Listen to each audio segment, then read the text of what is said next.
था। बड़े गौर से सुना। एक भिखारी भीख मांगने के लिए द्वार पर जाता है और बोलता है कि मुझे कुछ भी खिला दो, मैं बहुत दिनों से भूखा हूँ। तो अंदर से व्यक्ति आता है, कहता है क्या लेना है? कहता है आलू दे दे, गोभी दे दे, टमाटर दे दे, प्याज दे दे, घिया दे दे, जो कुछ तेरे पास है मेरे को दे दे। तो व्यक्ति बोलता है मेरे पास तेरे को देने के लिए कुछ भी नहीं। कहता कुछ तो होगा, कोई कपड़े होंगे, कोई पैसे होंगे, कोई खाने के लिए रोटी होगी, अरे कुछ तो होगा, वो मेरे को दे दे। कहता मेरे पास कुछ भी नहीं। कहता और कुछ नहीं तो आलू ही दे दे। बोला आलू भी नहीं मेरे पास। तो बोला क्या है तेरे पास? बोला मैं तेरे को कितनी बार कहूँ कि मेरे पास कुछ नहीं है, तू इतना हट्टा कट्टा मोटा है, तेरे को शर्म नहीं आती, तू मेरे से मांगने आ गया। वो पता क्या कहता है भिखारी? अरे मैं हट्टा कट्टा तो हूँ पर बेशर्म नहीं हूँ, कपड़े डाल के आया हूँ, नंगा नहीं आया। अच्छा बेशर्म आदमी है, आगे भी बोलता है भाई तू हट्टा कट्टा है तो कमा ले। तो कहता है कमाने की उम्र तो मेरी चली गई, अब तो मुझे भीख ही मांगना है, तू मुझे कुछ भी दे दे दे, खाली ना बेच। कहता है मेरे पास कुछ भी नहीं। वो बार बार कहता है तो व्यक्ति कहता है अरे मैं तेरे क्या दूं? एक हफ्ता पहले मेरी शादी हुई, मैं तो बिल्कुल ही कंगाल हो गया। मेरी पत्नी ने आकर सोना जेवरात सब कुछ ले लिया, मेरे पास तो कुछ भी नहीं है। कहता तू क्या भिखारी है? तेरे से ज्यादा भिखारी तो मैं हूँ। जब मेरे बाप के पास बैठी थी, मेरे आगे पीछे नौकर थे और मुझे प्यार हो गया एक लड़की से। उस लड़की से प्यार ऐसा हुआ, उसके प्यार में मैं ऐसा अंधा हुआ, अपने घर का सारा पैसा उठाकर सब कुछ बेचकर मैं उस लड़की के साथ बाहर चला गया।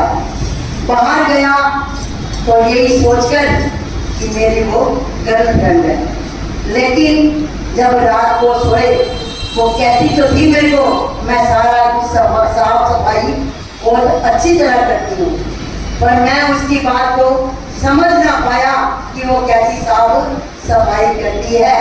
जैसे ही मैं धन लेकर होटल में सोया, सारा पैसा मैंने अलमारी के अंदर रखा। जब मैं सुबह उठा, अलमारी खाली और ना ही मेरी गर्लफ्रेंड मेरे साथ। अच्छी सफाई करी, मैं तो ऐसा भिखारी हुआ, ऐसा हट्टा कट्टा हूँ। अब मुझे ये बता मैं कौन सा काम करूँ? अब तो मेरा मन सिवाय मांगने के और कुछ नहीं करता।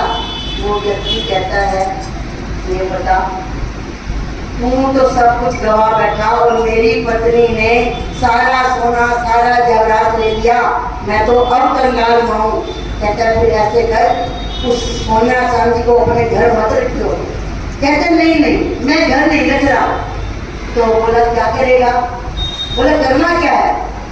सोना चांदी वो बहुत सियानी है मेरी औरत, वो सारा कुछ उठाकर अपनी माँ के पास ले जा रही है कि यहाँ तो कोई आ जाएगा चोर उठा देगा, तो मैं इसको अपनी माँ के घर रख आती हूँ। इतने में बात कर रहे थे तो उसकी पत्नी बाहर आई तो वो देखता है भिखारी। बोले पुष्पा तू? वो कहते करवा तू? व्यक्ति कहता है ये क्या? तू भिखारी, ये मेरी औरत, तुम क्या दोनों तो जानते हो? बोला भाई जिसकी मैं तेरे को बात कर रहा था ना, ये वही गर्लफ्रेंड है मेरी। बोले ये क्या?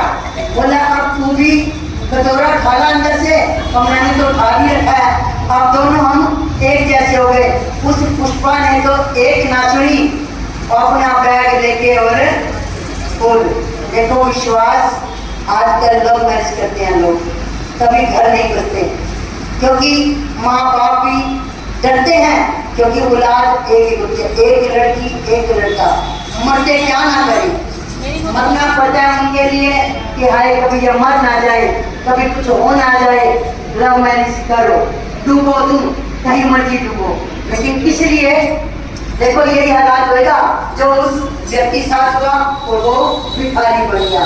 सोच समझ कर काम करें, अपने माँ बाप का कहना मानकर काम करें। वक्त के अनुसार माँ बाप बच्चों की शादी कर ही देते हैं, व्यर्थ में मत हुआ करो। और साचे दरबार की